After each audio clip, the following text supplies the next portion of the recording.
What's going on, YouTube? Everybody, welcome back to the channel. There's Tactical. Here for a range recap. My first range visit since being in the great state of Louisiana. Yeah, man. Get into it real quick. Maybe a long video. Who knows how long this is gonna be?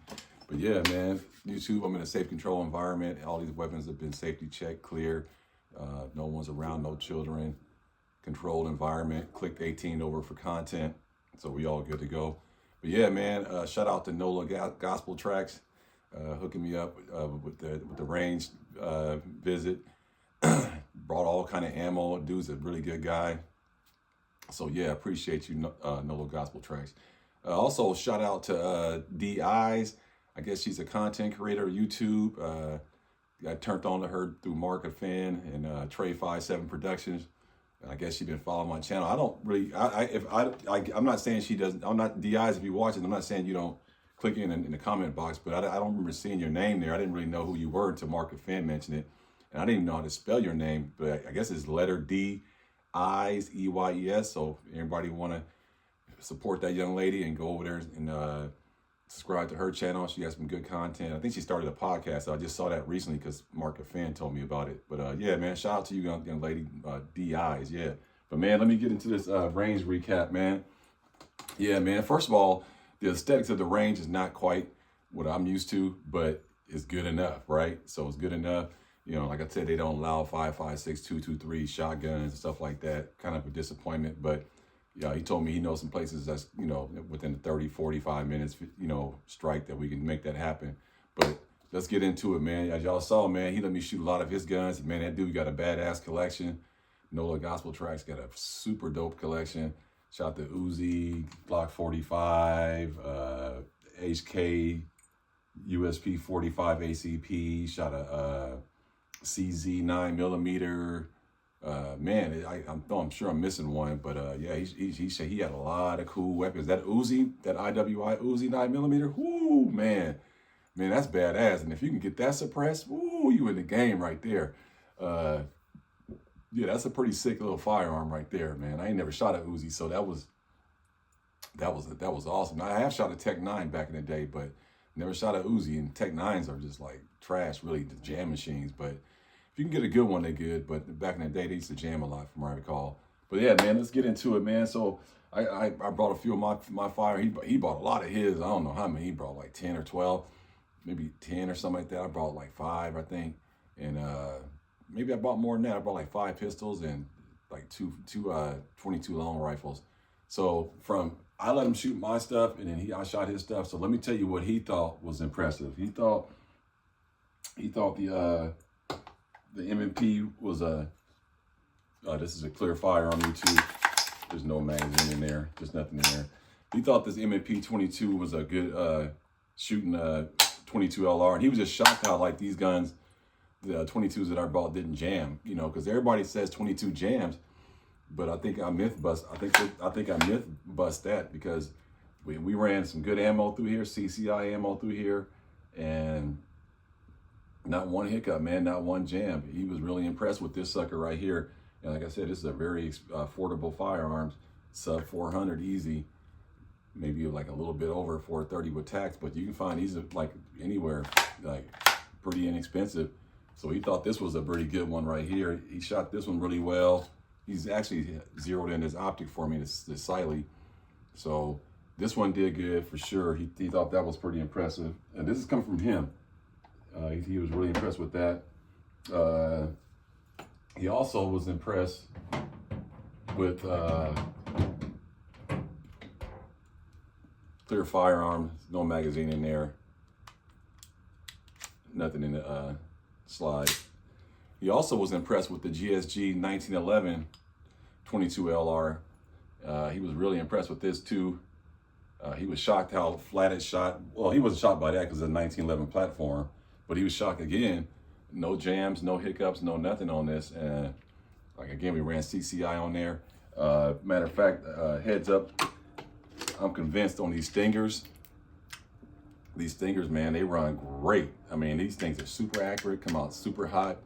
They're coming out at 1,640 feet per second.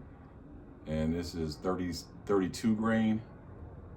Yeah, 32 grain. These things ran like a charm, man. They ran really good. I think these are the jacketed ones. Yeah, these are jacketed hollow points right there. The Stingers, man. Yeah, I was really impressed with this. I shot these before, but I just don't buy them because when I was in California, they was a little more pricier than the regular ones. But if you're in 22 LR, those Stingers, that thing ran great. So he was impressed with this also. He thought that was a really good shoot. Now I was telling people, man, don't sleep on this GSG 1911 platform, 22 LR platform. These things, it shoots flat as heck, man. And like I said, it doesn't have no problem with feeding issues and stuff like that. Just a really good firearm, man. So he was impressed with that one too. The other one that he was super impressed with was the other GSG. This is a clear firearm YouTube. You see it's already cocked back and there's nothing inside of there. He was really impressed with this because he said, like, man, you ain't got an optic on that? I said, well, wait a minute. I told him, you can ask him too, man. He said, you ain't got an optic on there? I said, no, man, don't need one. I said, right out the box, this thing is just like super accurate, you know. Got the MP5 slap and it's ambidextrous. You can put it on that side too. I'm left-handed, so I like it over here. But yeah, he was super impressed with this. He was tripping off that they didn't have an optic on it.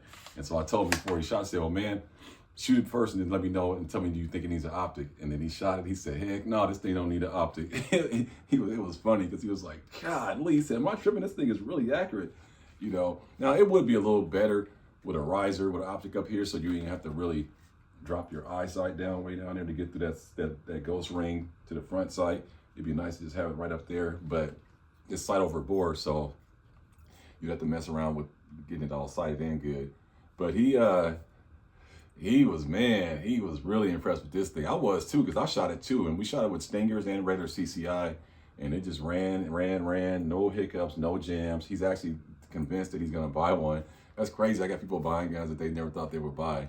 But again, I did a lot of extensive research on these 22 LRs, and man, this is the one right here. This will be badass if you can suppress this. This is a false suppressor. This is just a barrel shroud. You can see it's just the barrel. It's just a barrel shot. And he kept thinking that this was a pistol.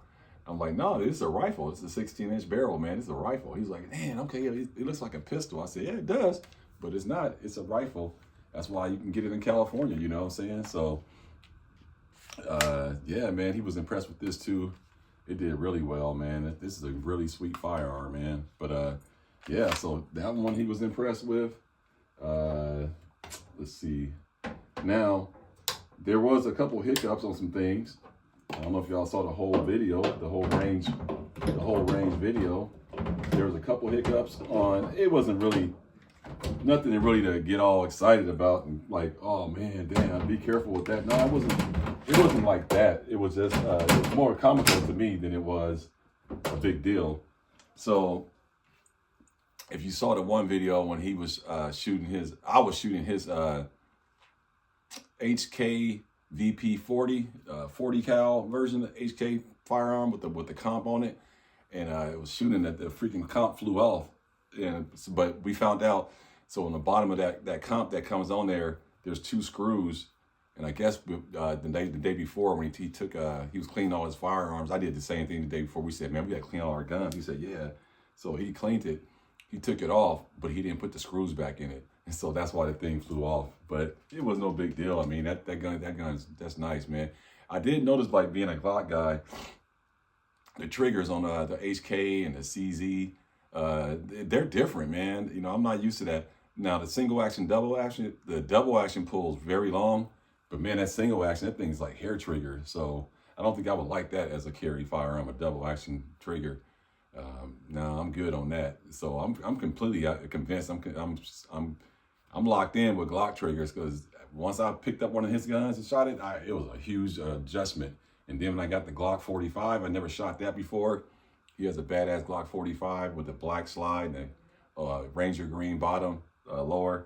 That thing is sweet. And has that SCS carry, Holosun carry optic on top that sits like just right on top of it. And so that thing was just like pop, pop, pop. That thing was pretty sweet. But yeah, man, Yeah, HK and all them, they good, man. But I'm just not used to the trigger. It's just that'll just be practice. That's not a big deal. But yeah, them HKs is badass. And what else did I shoot? He had is the Beretta. Did I shoot his Beretta? I'm not sure if I shot his Beretta. I can't remember. But yeah, I was impressed with all his firearms, man. And one thing he does with his ammo was pretty neat. He keeps them in Mylar bags. I thought that was a pretty good idea. Now, I will say this, Nolan Gospel Track, you might want to put 9 mil or 40 Smith & Wesson or 45 ACP on the outside, because when you're in the range, boy, you know, it's like you got to pay attention when you're going in them bags, grabbing out ammo. It's like, make sure they the right side. You kind of know the 45 ACP. You got to be an idiot. Ray Charles can see that that's a 45 ACP. Them things is big. But the 40 and the 9, I can tell the difference between the two of them too. But, you know, because the 40 is going to be flat on the top, the Federal, and the Blazer. We had Blazer 9mm and Monarch 9mm. I think that was Federal 40 Smith & Wesson. I don't know what the 45 ACP he had. But yeah, he had all his ammo in Mylar bags. I thought that was pretty nice and made it really easy. And another thing he does is pretty smart. He doesn't carry his guns and stuff in actual like gun bags, like say Glock on it, or it's just like they're just basically like tool bags. So you don't really know what the heck he's carrying. So I thought that was pretty smart, you know, to be stealthy, just like you carrying a bunch of tools in and stuff. I mean, at the range, clearly you're bringing ammo and stuff in, but if you were like at home unloading, you know, somebody want to be a smart ass and spy on you, you wouldn't think that he had guns and stuff, because he had them in like regular tool bags, like Husky, Home Depot tool bags. And so I thought that was pretty slick. I don't know if he did that intentionally, but I'm always paying attention. I thought that was a pretty stealthy move right there. Now, getting to some of the other not disappointment, but hiccup. Y'all saw the video. So let's get to the mags. Now, I bought these KCI 32 rounders or 33 rounders. I think these are 33 rounders. Extended mags. They ran. Y'all saw it. I ran it through my Glock 19 with the one with the Holosun. Ran all 40 of them. Not one hiccup. Went straight through. That's why you see them still loaded. I loaded them back up because now I can trust these. And you know, at home defense, like having by the nightstands a backup or a truck backup. Like if I'm in my car traveling, have them as a backup. These actually ran. Now I'm gonna run them again, just to make sure, but I'm pretty sold that they will not fail, because if it was going to fail, it would have failed at the range, and because that's a lot of rounds.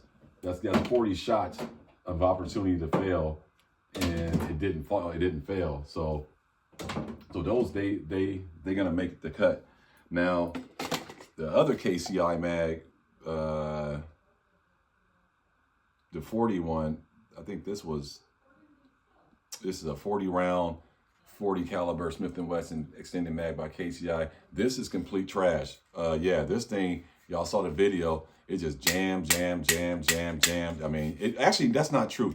It was good to about, I got to rerun the video, I believe, right around 14 shots, it ran fine. And then 15, 16, 17 below, it just jammed. So it's really a 15 round mag. It ain't a 40 round mag. So this is trash. And then the guy told me to bring it back. So I'm gonna bring it back. I don't want my money back. What I'm gonna do is take the money for this, because I would never even bought this. The thing was that he didn't have any of the Glock 22 round. This is a Glock OEM 22 round. Yeah, this is a Glock OEM 22 round mag. And he didn't have any more of these. So I went and got this. But this ran perfectly, 22 straight through, no problem at all. But this right here is a Jam-O-Matic. So what I'm gonna do is, unless somebody wants it, if there's somebody, you know, you can hit my email, I'll send it to you for free. But no, I'm gonna take it back and then basically take that credit, that store credit, and put it toward a, he hasn't gotten them in yet. Hopefully he gets them in this week, and then get another 22 round Glock factory 40 Smith & Wesson mag. That's what I'm gonna do. So this didn't work. It's no big deal. Like I said, you know, they hit or miss. You just, the 9mm one ran, this one didn't. So that's why you see this unloaded, because this is going back to the shop. I'm not gonna mess with that. All my mags for my GSG, these ran good. The Smith & Wesson mags ran good. The GHG, these 22 round jokers ran straight through. The GSG 16 ran straight through, no problem. These are excellent magazines. They got the little tab so you can, You can pull them down. So that thing ran perfect. Yeah, that was fine. So everything ran good. That was the only hiccup, was with that 40 round mag and that comp flying off. Now the other firearm that he was impressed with, clear weapon, nothing in there, was the Glock 21. Man, he was super impressed with this. He was like, man, that thing shoots flat. And like I said, he has the HK USP 45, and I don't know, I ain't gonna speak for him, but I think he would agree. This held his own up against that HK. If not, it probably outperformed it. Maybe, I don't know. I'll let him speak on that part. But I would not trade this for no HK USP. Heck no. No, this is the one right here.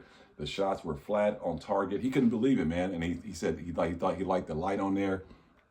This is like a knockoff. I don't even know a knockoff, just a light that works very well. Super bright. This thing is super bright. You got strobe, you got regular, you got constant. It just worked great. I've been having this light for about 3 years and paid, I don't know, somewhere around 35, under $40 for this thing, and it runs like a TLR1. I just wish that it was the exact footprints of TLR1, because you can put it in my other holsters, but it kind of rubs up against it, takes some of the material off, so I don't stick it in there. But for home defense by the nightstand, yeah, it's a perfect firearm. Yeah, it could be a carry, it could be a duty pistol. I'm really sold on the Glock 21. So he liked that too. This thing ran great. I was not shocked at that, and it just ate up any ammo. And even when you watch the video, when this thing wouldn't run, the 40 Smith & Wesson mag wouldn't run. That's why I did that video, because when you saw me stick in the factory Glock 23 mag in there, same ammo, it just went. So the Glock mags are definitely the way to go with Glock pistols, or I don't know, any pistol that accept Glock magazines. I would strongly suggest rocking with the Glock factory mags. They cost a little more, whatever. Sometimes they're hard to find. You got to wait till the shipment comes in. But man, you won't be disappointed with the performance of those Glock factory mags, man. So very impressed with that. That was very impressive. Now, moving to the last one that he was impressed with, which I wasn't shocked again either. He really liked the Glock 34. He said, golly, man, that's a badass pistol. He liked the way it set up and, you know, the way it operated. I mean, it's got that nice long slide, like that long barrel on there. And he just like, golly, it was just like, when you shoot this thing, it's like, it's like a 22. I keep telling people that. No one believes me, but this is a badass firearm right here. This could be a great duty pistol, home defense, put you a light on there, whatever you want. It was designed for competition. It already came with extended controls. I just upgraded them to chrome to kind of deck it out a little bit. But it comes with extended controls, and it comes with an adjustable rear sight. I took it off and I put these Warren tactical sights on it with the blackout rear and fiber front. But yeah, it comes ready to go right out the box, like boom, you're ready to go. And he was really impressed with that Glock 34. Anybody's ever shot one, they'll tell you it's a fantastic pistol. Got the cutout, and you know, so this is the way to go right here. 9mm. This is easily one of Glock's better 9mm they ever rolled off the assembly line, as far as accuracy go, you know, all that kind of stuff. You know, clearly the Glock 17, Glock 19 are going to be the most popular ones. But this is the one that they put a little extra work into it and thought about everything, put a longer barrel on it, and they nailed it. Glock 34, they absolutely nailed it with this firearm right here, man. I mean, just an outstanding firearm. And he agreed. And like I said, I didn't really tell him, you know, you got to like these firearms. He picked them up, shot them, put rounds down range, and his targets. He's a good shooter too. Nola Gospel Track's a good shooter. I don't shoot good I don't know how you guys are as shooters, but when people are around me and video and all that kind of stuff, I've never shot good. Even when I'm by myself in the range, shooting with video, I just don't shoot well. But when I don't have camera on, man, all my groupings are like boom, like super tight. And then as soon as the camera come on, they all over the place. So that's just something I just got to get used to. But again, I was really going for reliability and going for seeing if these things would run. When you saw me shooting these, I wasn't even trying to hit no target really. I was trying to hit the target, but I wasn't like trying to go like super accurate. I was just trying to see if they would run. And so that was part of that plan. And pretty much I think that was it. Yeah, so he was impressed with my guns. I was impressed with his guns. He really liked the 22s because he wants to get a 22. And so for him, that's what I was trying to get at, you know, in 2A community, you know, just don't go out buying firearms, man. Go see if somebody got it already, and then see if you can shoot it or go to your gun range and rent it, and then you get a very good opinion. And like I said, I didn't give him no opinion on those GSG. I just say, hey, man, I ain't never had no problems with them. I ain't never jammed.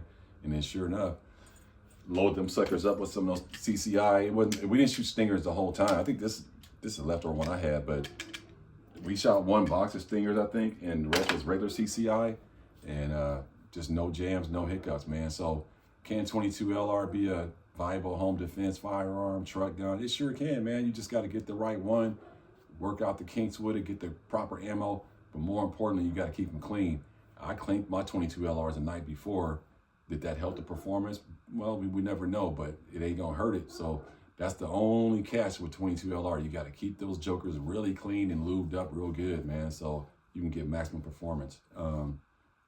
Yeah, I think the next range visit, I think we gonna try to go out to a shotgun range, because he said it's a place like 40 minutes away.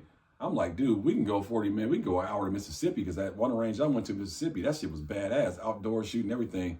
But again, I don't want to drive over that fucking bridge, man. That swamp, you got to go across all that water, man. I don't know if anybody know this area, but when you go into Mississippi, heading toward Biloxi and Gulfport, because Kilm is right there too. That's where I went, was Kilm. That's where Brett Favre is from. Man, that drive is crazy, bro. It ain't really crazy. It's just I ain't used to driving over, man, the water like right there. And you like on the freeway, it's like over the bridge. You just like the water right there. And from what I hear, Katrina, they raised it since Katrina. So it was even lower. It was like you were like that much over the water. So anything go wrong, you go off to the water, man. It's like, yeah, cancel Christmas, because it ain't nothing but alligators up in that mug down there. But so yeah, it's a place up here, I guess, northern Louisiana, going north, an hour north or west, whichever direction it is. They got a little shotgun range he was talking about. So we might get out there. But for the most part, it was a very fun outing, you know. Man, you get a chance to shoot a Uzi. I mean, you can't be complaining. You know, you get a chance to shoot some guns you never shot before. And it's nothing wrong with that at all. But like I said, the next gun range trip, we're going to be shooting. Probably going to take, more likely he's going to take Glock 19 and take Glock 23 and then 5.56 and shotguns. So, and I do think that now my theory of only taking one or two guns to the range ain't gonna work down here, because now if I just go to like the pistol range, I'm going back to one or two pistols, that's it. But if we're gonna be driving an hour to shoot shotguns, I'm bringing all my shotguns, all three of my shotguns, short barrel, you know, bringing my AR pistols. Yeah, man, I'm bringing about 5 guns when I go out to this shotgun range, because they allow 2, 2, 3, 5, 5, 6. I ain't driving no hour just to shoot 2 pistols. So that would be long gun day and short and AR pistol day, and we'll go from there. But for the most part, it was a good thing, good event. What was I gonna say? Yeah, one thing I do notice though, man, a lot of people down here got these AR pistols, man. They really like these AR pistols, man. So I'm glad I got a couple of them already built out. I just leave my light hanging. It's Olight, so it doesn't, because this pad I keep hitting it, and so sometimes when I put it up in the safe, I just take it off so it doesn't activate it. But yeah, a lot of people got AR pistols, and they're very popular down here. So when I was voicing my opinion, I overheard a guy on the other lane. He was like, yeah, man, it's kind of bullshit, man. We got to drive super far just to shoot 5.56 or shoot a shotgun. And I didn't respond back, but I was agreeing with him in my mind. Mentally, I was like, yeah, that is kind of weird, man. But whatever the reason is, I guess they got good reasons behind it. So I'm not going to sit there and knock these boys, but it would be nice to be shooting shotguns right down the street. But man, let me know what you guys think, man. If you shot some guns, have you ever shot a Uzi, you know, Glock 45, HK, USP. He got HK USP 40 and HK USP 45. Man, that's pretty sick, man. And the 40 is the one with the comp. The HK USP 45 didn't have a comp. I just got used to that trigger pull. Now, I will say this, that CZ 9mm, it was a full metal frame. Man, I see why CZ is known to have very accurate pistols. And a lot of guys in competition use them. I mean, that thing, man, it don't move. Boom, boom, boom, boom. But the trigger is just like, I had too much finger probably up in there. I got to work on that. But yeah, I just couldn't get used to the trigger off of just 1 or 2 mags. So it'll be something new. It's just a learning curve from just coming from Glock. But everything else was great, man. I ain't gonna hold you guys up too much, man. You know, like, comment, subscribe. Let me know what you guys think about, you know, ranges that don't allow shotguns and 5.56. Does it annoy you, or do you just work around it? I mean, I'm not gonna let it bother me, but it's just annoying because most people know me. I like to shoot shotguns and and I like to shoot AR-15s, but the AR-15 is not really a big deal because, you know, shooting an AR-15 in an indoor range, you know, on paper, it's kind of like lame, really, unless you're sighting in an optic or something like that. But shotgun makes sense because, you know, it's a close quarter, you know, it's a home defense. So I don't need 100 yards for a shotgun, you know, so that's why I thought the shotgun makes more sense. I totally get, I mean, I thought the 5.56, 223 makes more sense than 308, but I don't get why a shotgun. Now, the ranges that I shot at in California, they didn't allow bird shot and they didn't allow slugs. And that makes sense because they'll tear up their backstop and the bird shot go all over the place. So I get that part, but I just like, dang, man, you know, so we're going to go ahead and keep it moving and work our way around all that and just get in where you fit in, as they say, you know, shoot where you can shoot what you can shoot. Whatever it is, man, as long as you stay shooting, you should be fine, man. But anyway, man, let me know what you guys think about this video. And also, again, drop some comments on some firearms that you never shot. Were you impressed by them, or you shot something and you were like, dang, man, that didn't really do nothing for me, or like, wow, I got to go get that, or I love to shoot that again. That's kind of the way I felt about the Uzi, the IWI Uzi. Am I gonna buy a Uzi? Man, no, I ain't buying no damn Uzi. But if I ever get a chance to shoot it again, I'm gonna jump right on it. You know what I mean? So anyway, it's your boy Eyes and Ears Tactical again, man. These two boys right here, they came through like soldiers, true soldiers, came through. And I guess I'm not crazy when I say these things are very accurate, very fun. Glock 34, Glock 21. I mean, you really can't go wrong with these two guys right here, man. So, hey, like, comment, subscribe. Everybody stay blessed. Woo! Man, dude, seriously, though. I mean, man, come on, man. Stop playing. Glock 34. Man, hey. Like, comment, subscribe, man. Everybody stay blessed.